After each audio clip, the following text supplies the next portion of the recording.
मेरा नाम शिवानी सेठ है।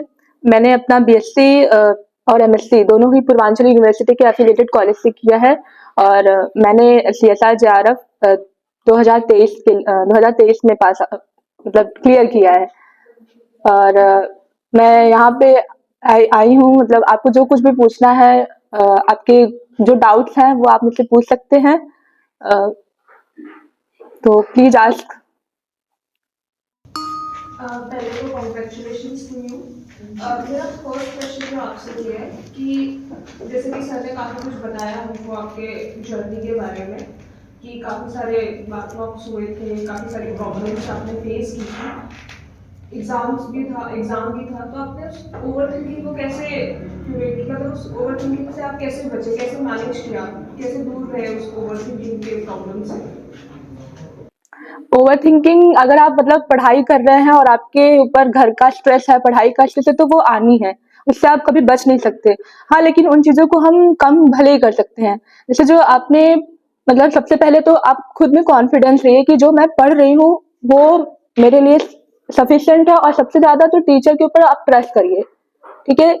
ऐसा होता है कि हम अक्सर मतलब जो हम पढ़ रहे होते हैं वो हमें ऐसा नहीं समझ में आता है कि हम ओवर थिंकिंग से बचने का सबसे सही मतलब ये है कि आप जो पढ़ रहे हैं उस पर कॉन्फिडेंस रखिए। ठीक है। और सबसे सबसे ज्यादा तो टीचर के ऊपर ट्रस्ट करिए। ठीक। और अपने घर वालों से बात करिए। मेरा क्या था कि मैं सच सच में बहुत ज्यादा ओवर थिंक करती थी। मेरी शुरू से ही मेरा जो स्कूल की जर्नी है, कॉलेज की जर्नी है, उसमें ओवर थिंकिंग मेरी सबसे ज्यादा प्रॉब्लम रही है। तो मैं जब परेशान होती थी तो मैं सर के पास जाती थी कि सर मुझे ये सारी चीजें अफेक्ट कर रही हैं, मैं पढ़ नहीं पा रही हूँ। तो सर मुझे समझाते थे। और आपको आपके लाइफ में कोई ना कोई एक पर्सन जरूर होना चाहिए जो आपको आपकी प्रॉब्लम्स के साथ डील करे। तो मेरे साथ तो यहाँ पे आने के बाद तो मेरे सर ही थे। यहाँ पे सर ने मुझे बहुत संभाला है इमोशनली, और मुझे उन्होंने हर चीज में सपोर्ट किया है, पढ़ाई से रिलेटेड। अगर मैं घर वालों से परेशान होती तो उसमें भी उन्होंने सपोर्ट करा है। तो मेरे हिसाब से तो यही है कि आप अपनी प्रॉब्लम सर के साथ शेयर करिए, वो आपको बताएंगे कि क्या करना है। First of all many many congratulation दी। मेरा फर्स्ट क्वेश्चन आपसे ये है कि आपने बीएससी और एमएससी कहाँ से किया है? मेरा बीएससी और एमएससी दोनों ही पूर्वांचल यूनिवर्सिटी के एफिलिएटेड कॉलेज, जो बीएससी है वो Yamuna Keshav Singh memorial inter college और एमएससी राष्ट्रीय पीजी कॉलेज से हुआ है। और मैं एमएससी जो है वो 2022 की पास आउट हूँ, और मैंने इंट्रेंस के लिए 2023 जुलाई में एडमिशन लिया था यहाँ पे। ओके। एंड मेरा सेकंड क्वेश्चन ये है कि सीएसआईआर कोई एग्ज़ाम भी होता है, आपको इसके बारे में कैसे पता चला? मुझे तो इन सब चीजों के बारे में पता नहीं था। मैंने जब 2022 में अपना एमएससी कंप्लीट किया, उसके बाद से मैंने 1 साल टीचिंग करी है। तो मुझे फिर उसके बाद में ये जनवरी में पता चला कि ऐसा एग्जाम भी कुछ होता है। तो ये इसके बारे में मेरे सर ने मुझे बताया था, मेरे जो कॉलेज के सर थे उन्होंने बताया था कि आप एमएससी क्वालिफाइड हो चुकी हैं, तो आप जेआरएफ, अगर आप एकेडमिक फील्ड में जाना चाहती हैं तो आप जेआरएफ के लिए प्रिपेयर कर सकते हैं। तो फिर उसके बाद मैंने उनसे पता किया, तो उनसे मुझे कुछ इतनी इन्फॉर्मेशन नहीं मिली। फिर मैंने गूगल किया, तो गूगल पे सर का मतलब पहले ही दिखाया जो वोकेशनल एजुकेशन, तो मुझे वहां से थोड़ी होप मिली। फिर मैंने सर से जून में कांटेक्ट किया, यहाँ पे आने के 10-15 दिन पहले। तो फिर जाके मतलब उसके बाद रिव्यूज मैंने देखे कि यहाँ के रिव्यूज कैसे हैं, फिर और भी लोगों से पता किया, तब जाके मैं यहाँ पे आई और यहाँ पे एडमिशन लिया मैंने। A very congratulations, Dee. What was your parents' reaction after clearing JRF? ये तो बहुत ही ज्यादा मेरे लिए एकदम इमोशनल सा क्वेश्चन है। मेरे पेरेंट्स बहुत खुश थे। उनको तो मतलब उनको ये था कि मैं कर ले जाऊंगी, लेकिन ये नहीं था कि मैं इतना जल्दी क्लियर कर जाऊंगी। क्योंकि मेरा जो मैंने जुलाई में एडमिशन लिया था, 3 जुलाई को, और फिर इसके बाद 2 महीने मेरी तबीयत खराब रही और मम्मा का भी तबीयत खराब था, तो मैं 2 महीने के लिए घर चली गई थी। बेसिकली मैंने 4 महीने मतलब जो भी पढ़ाई की वो यहाँ पे पढ़ा मैंने। और जब मेरा रिजल्ट आया तो मेरे पेरेंट्स तो बहुत ही ज्यादा खुश हुए। इवन मेरे मम्मी पापा दोनों ही रोने लगे फोन पे ही। और मतलब सब मिला जुला के बहुत अच्छा था, वो बहुत खुश हैं और सबकी ब्लेसिंग्स मिल रही हैं अभी। First of all many congratulation.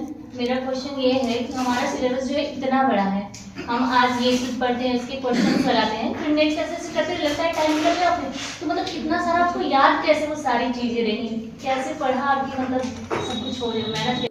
देखिए, जब मैं यहाँ पे आई थी तो फर्स्ट डे सर ने मुझे यही समझाया कि जो मतलब आप क्लास में बहुत ही ज़्यादा अटेंटिव रहिए।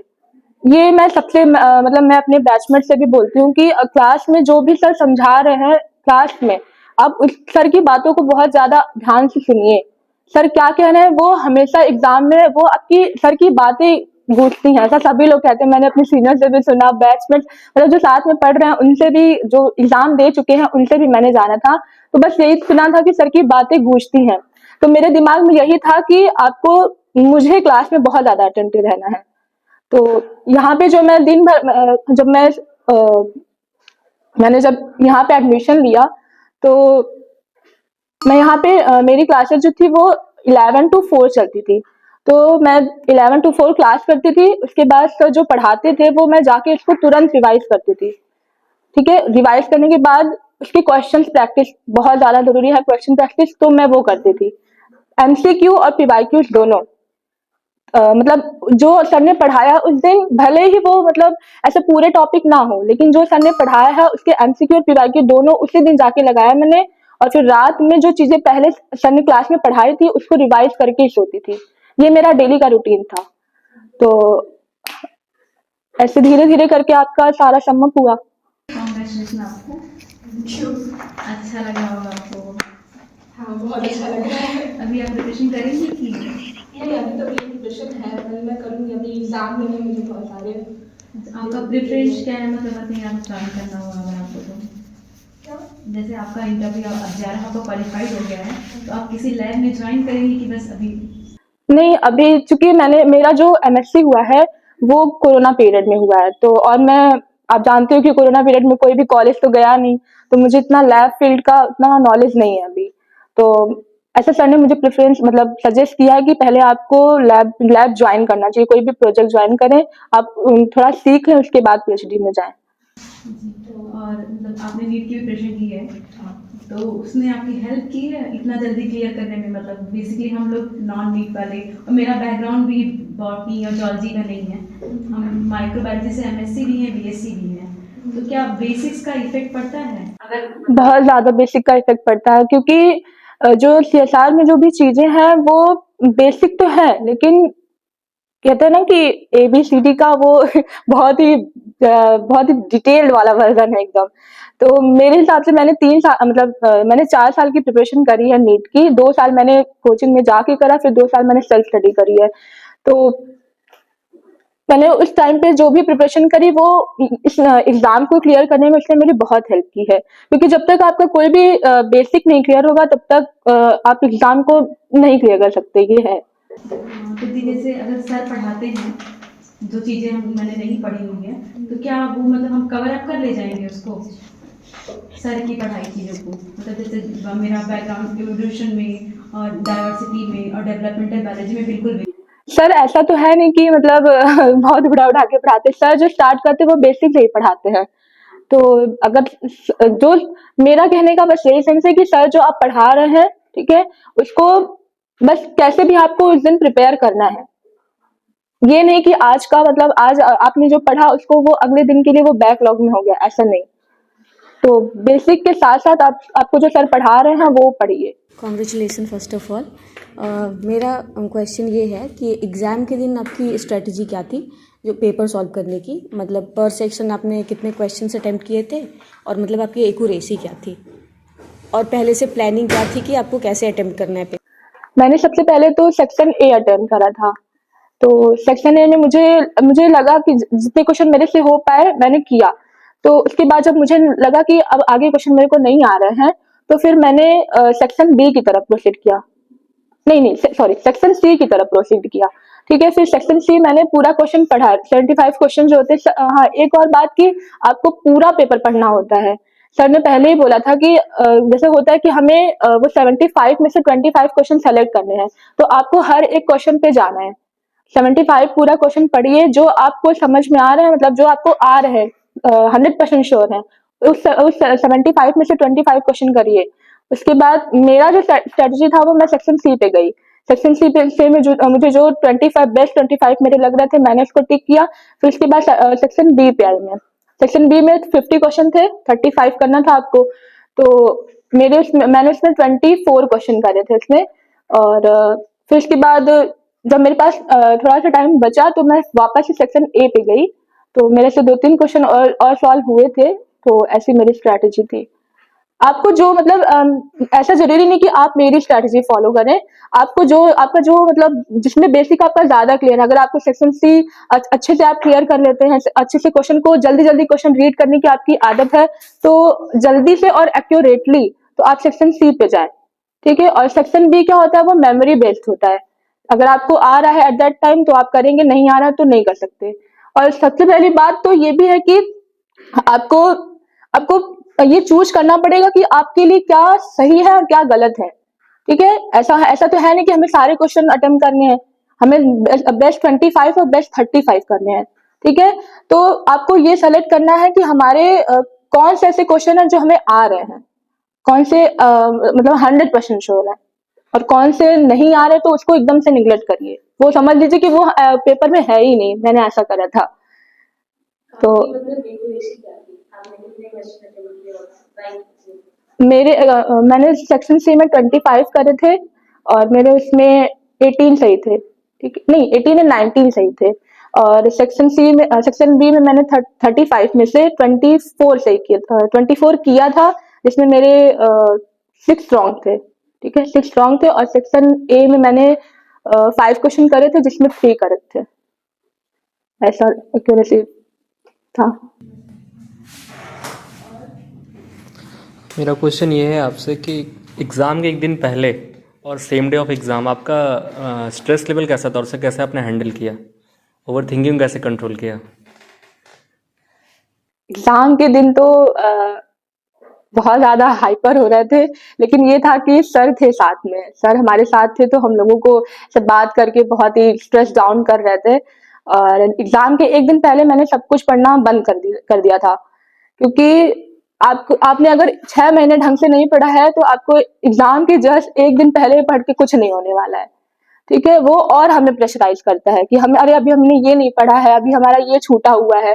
तो सर ने पहले ही हम लोगों को बोल दिया था कि आपको एग्जाम के 2-3 दिन पहले तक तो बिल्कुल कुछ नहीं पढ़ना है। आपने जो पढ़ना था वो 6 महीने में ही पढ़ लिया है।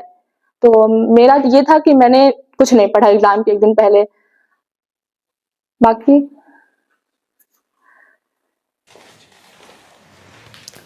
Many congrats. मेरा ये क्वेश्चन है कि आपने कोई टेस्ट सीरीज ज्वाइन किया था और कितने PYQ सॉल्व किया, और मतलब एक चीज़ ये भी है कि आपने बोला कि बहुत कम टाइम में मैंने CSR GRF क्लियर कर लिया है। तो मुझे ये नहीं समझ आ रहा है कि इतने ब्रॉड सिलेबस फिर प्रैक्टिस क्वेश्चन करना इतने कम टाइम में कैसे मैनेज की? ब्रॉड सिलेबस तो है, ये मैं मानती हूँ बहुत ज्यादा है सर, लेकिन यही है कि जो सर पढ़ा रहे हैं, ठीक है, जैसे आप अभी पढ़ रहे हैं, तो मेरा क्या था मैं अपना बता रही हूँ कि मैं पूरे दिन क्लास करती थी। ठीक है, पूरे दिन क्लास करने के बाद ऐसा नहीं कि आप लोग इसी को फॉलो करें कि पूरे के दिन पूरे क्लास किए जा रहे हैं, ऐसा नहीं करना है आपको। आपका जो टाइम शेड्यूल है उस हिसाब से क्लास करिए। मेरा था कि मैंने 11 से 4 क्लास करती थी, उसके बाद से फिर जो मेरी पीछे छूटी हुई क्लासेस थी वो भी मैं करती थी। लेकिन यहाँ से जाने के बाद वही रिवाइज करना, फिर क्वेश्चन प्रैक्टिस करना। ठीक, और एक और चीज क्वेश्चन प्रैक्टिस में मैं ऐड करूंगी कि जो भी आप टॉपिक सेलेक्ट कर रहे हैं क्वेश्चन प्रैक्टिस के लिए, ठीक है, उसमें जो क्वेश्चन आपके लिए आपको रॉन्ग कर रहे हैं, जहाँ पे आपके डाउट्स फंस रहे हैं वहां पे, तो उस क्वेश्चन को मार्क करिए। ठीक है, और जो फिर उसके बाद क्वेश्चन मतलब जैसे आपने पूरा क्वेश्चन लगा लिया, ठीक है, फिर उसके बाद आप आंसर मैच करिए। जो आंसर आपके गलत हो रहे हैं, ठीक है, उसको एक डायरी में आप नोट करिए कि हाँ मैंने ये क्वेश्चन करा, इससे इस कंसेप्ट में मेरा भी क्लियर नहीं है। तो उस क्वेश्चन के लिए आप जाके फिर से अपने जो नोट्स है, बुक है, उससे उसको देखिए कि कहाँ पे मेरा क्या छूट रहा है, क्या मैं नहीं पढ़ पाई हूँ। ठीक है, तो उससे फिर उसके बाद जब अगली बार आप क्वेश्चन उसको लगाएंगे या फिर आप उस डायरी को देखेंगे तो आपको याद आएगी कि हाँ मेरा ये डाउट फंसा हुआ था। तो वो ऐसे धीरे धीरे करके वो आपके कंसेप्ट क्लियर हो जाएंगे। कितना मतलब कितने ईयर के PYQ सॉल्व कर लिए थे आपने? जो आपको जो PYQs मिली हैं, मैंने वो पूरा सॉल्व किया है, ठीक है। और ऐसा तो मतलब मैं कर नहीं पाई थी कि मतलब पूरा एक साथ पेपर मैंने सॉल्व, मतलब एक पूरा सेट सॉल्व किया, ऐसा नहीं कर पाई थी मैं। ये मेरी थोड़ी कमी रह गई इस चीज में, नहीं तो मेरी रैंक और अच्छी आ जाती। लेकिन ये है कि PYQ मैंने सॉल्व कर लिया था, PYQ और कितना यूनिट आपने टारगेट किया था? यूनिट के लिए तो मैं सेल बायो 5 से 6 unit, cell bio, plant physiology and mol bio भी। मोल बायो से इस बार बहुत सारे क्वेश्चन थे, तो मोल बायो मैंने पढ़ा था। और टेक्निक्स से भी बहुत सारे क्वेश्चन थे इस बार। और इसके बाद फिर बायोकेमिस्ट्री, ठीक है।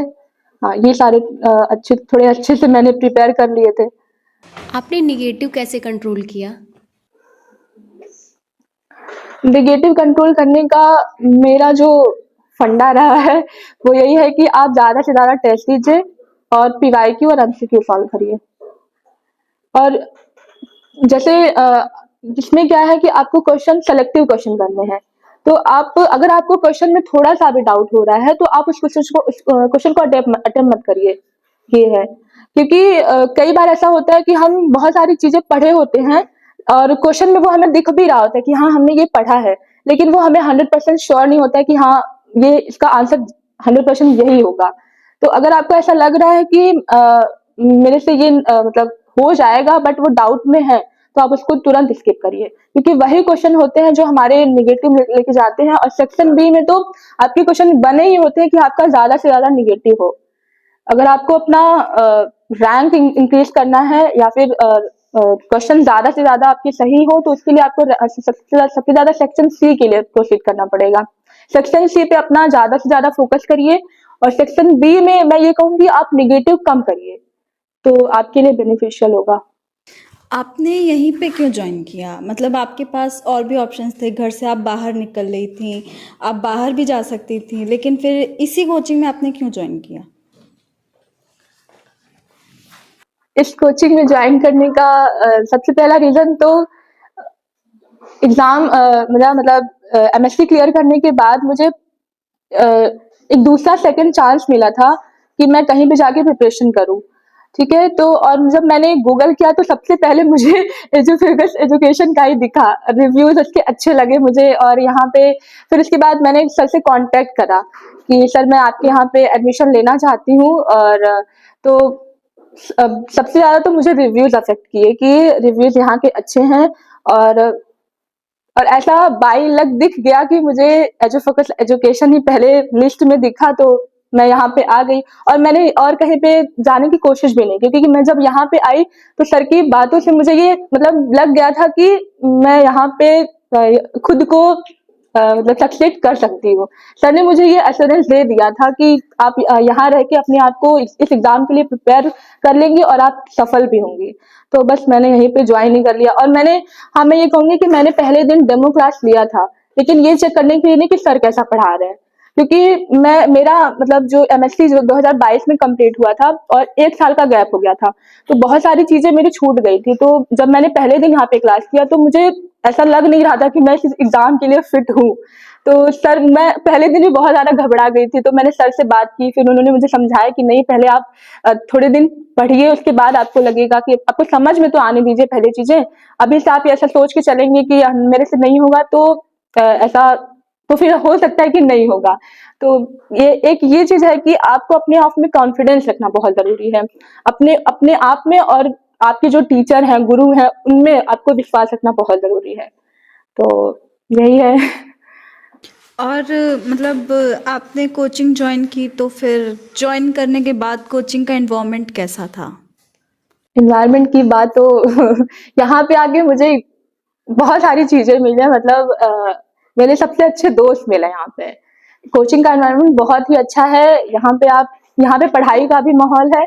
सर के साथ मतलब मुझे ऐसा लगता है कि सर के जब मैं सर से मिली तो उसके पहले मुझे कोई ऐसे टीचर नहीं मिले जो मुझे इतना सपोर्ट कर सकता है। और यहाँ पे बहुत अच्छे ही मेरे फ्रेंड्स बने हैं।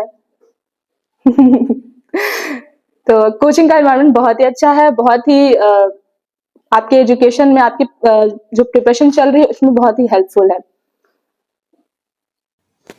सर के गाइडेंस का और सर के डांट का क्या रोल था पूरे जर्नी में? गाइडेंस और डांट तो मेरे लिए बहुत ज़्यादा ज़रूरी थी, क्योंकि मैं इस एग्ज़ाम और सिलेबस से बिल्कुल ही अननोन थी। जब मैं यहाँ पे आई तो मुझे पता भी नहीं था कि क्या पढ़ना है, कैसे पढ़ना है। तो सर ने इस चीज़ में मेरी बहुत ज़्यादा हेल्प करी है कि सर पहले ही दिन से मुझे समझाते थे कि आपको जो टॉपिक पढ़ाया जा रहा है उसको अच्छे से पहले क्लास में पढ़िए और उसको रिवाइज़ करिए। और चीज़ों को कैसे, जितने भी सारे टॉपिक्स आपने पढ़े हैं, चीज़ों को कैसे सम अप करना है, कंसेप्ट को कैसे एक साथ में लाना है, क्वेश्चन पे कैसे इम्प्लाई करना है उसको, तो वो सारी चीज़ों में सर ने बहुत हेल्प करी है। और हाँ, डांट की बात करें तो सर ने मुझे 2-3 बार तो क्लास में डांटा भी है। और हाँ, डांटने के बाद सर ऐसा नहीं है कि एकदम से आपसे एकदम गुस्सा हो जाते थे, ऐसा नहीं है। फिर वो आपको मनाते भी थे कि आपको कैसे अपनी पढ़ाई में फिर से वापस लाते थे कि आपको पढ़ाई से हटना नहीं है, आपको लगे रहना है। तो मेरे लिए तो डांट और सर की गाइडेंस बहुत ज़्यादा ज़रूरी थी।